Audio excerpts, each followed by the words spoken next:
Welcome into The Future is Female. Gabby Ducharme here with my co-host Nicole Pinter. We have a very special guest today, Coach Herm Edwards. Coach, thank you so much for making the time to sit down with us. It's my pleasure. I'm back in the studio. It's kind of familiar with me. I always just sat on the end too, so you guys got the right seat for me. And we are also incredibly honored. I guess just to start off with, we just want to know, how do you believe that your dynamic as a coach now in 2019 has changed since you first started coaching in the 1980s? Well, I think athletes are the same, whether it's in the 80s, the 70s, 2000 era. The information, how they gather information now and how they view things is quite different. And the people in the world that we live in today, there's a tablet. They live on a tablet. They live with a picture in front of their face. But they're all in search for the same thing, whether it's in the 90s, the 80s, the 70s, 2000, knowledge. There's always a search for knowledge.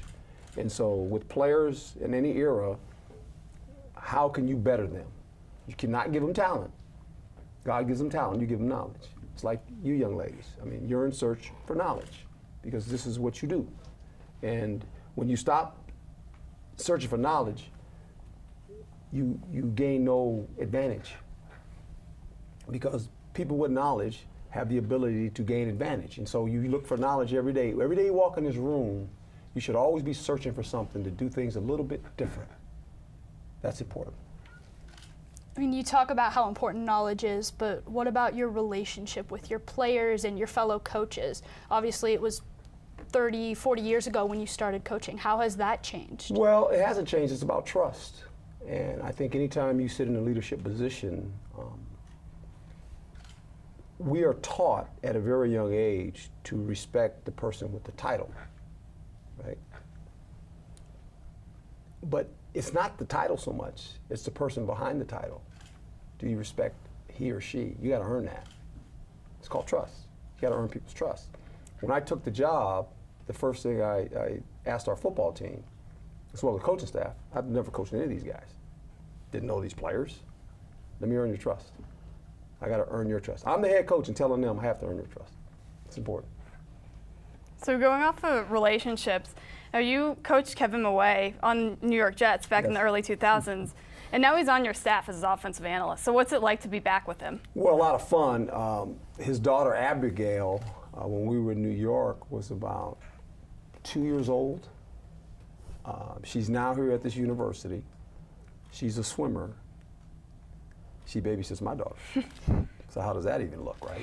But I think when you have a guy like Kevin Maway, the knowledge, the experience he brings as a coach to young players, I mean, it's invaluable. He sits in meeting rooms with the offensive line coach. He wants to be a coach. And you think a guy in the Hall of Fame is an analyst right now, but he's willing to work his way up the ladder, which we all have to start somewhere. You don't just all of a sudden get to be the president of the company because you want to be the president. You have to start somewhere.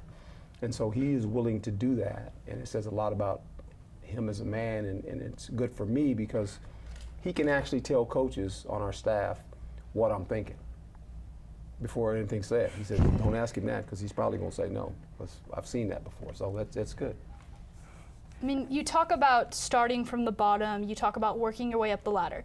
That's what journalism students are doing at this school. What do you believe is the key for those students to really make their mark in the industry if they're starting from a place like this? What makes you different from everyone else that sits here? There has to be a uniqueness. Let's say during a rehearsal, the story is ASU football. They win or lose, whatever it may be. How are you going to tell the story different than the other 10 people?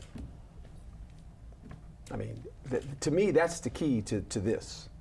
It's not so much the information that you're about to give people. How do you project it? What story can you tell that is going to be different from the next two young ladies that sit here? We're all going to tell, we all have the same information. Well, how is your story going to differ to the viewer? How is the viewer going to say, you know what? When she says, boy, I really like listening to her because I'm learning something from her. That's what I learned as an analyst, as a person on television, is when my face stepped on the screen, if someone was in a room, they're going, turn it up. I want to hear Coach. He's going to have a little bit different perspective than the other 10 guys that are telling the same story. And once you can do that, you connect to the viewer, and that's what you have to do. It's about finishing off here with, now you're going to be teaching here at Cronkite a little bit, sort of a guest speaker in the spring.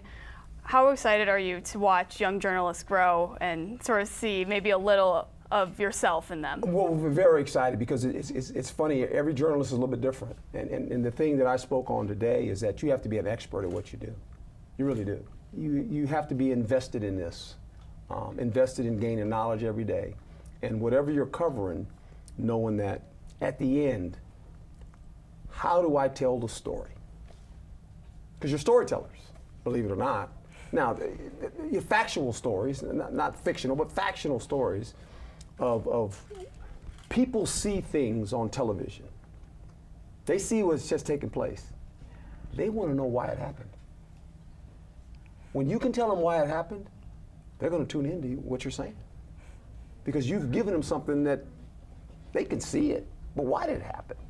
And that's where the knowledge and the experience and the hard work of learning the job and learning the sports that you're covering is critical.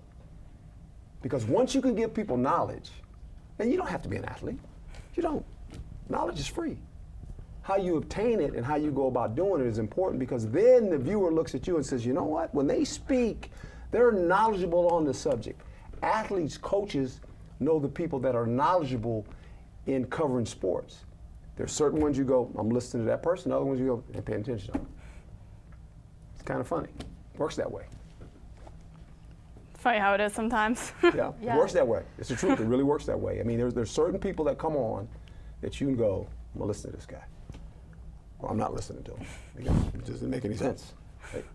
So you have to be very, very knowledgeable of what you do. You have to take the time to do the research. Right? You're not a fan. You have to take yourself out of the fan chair and say, I'm not a fan. I'm actually an expert at covering this sport.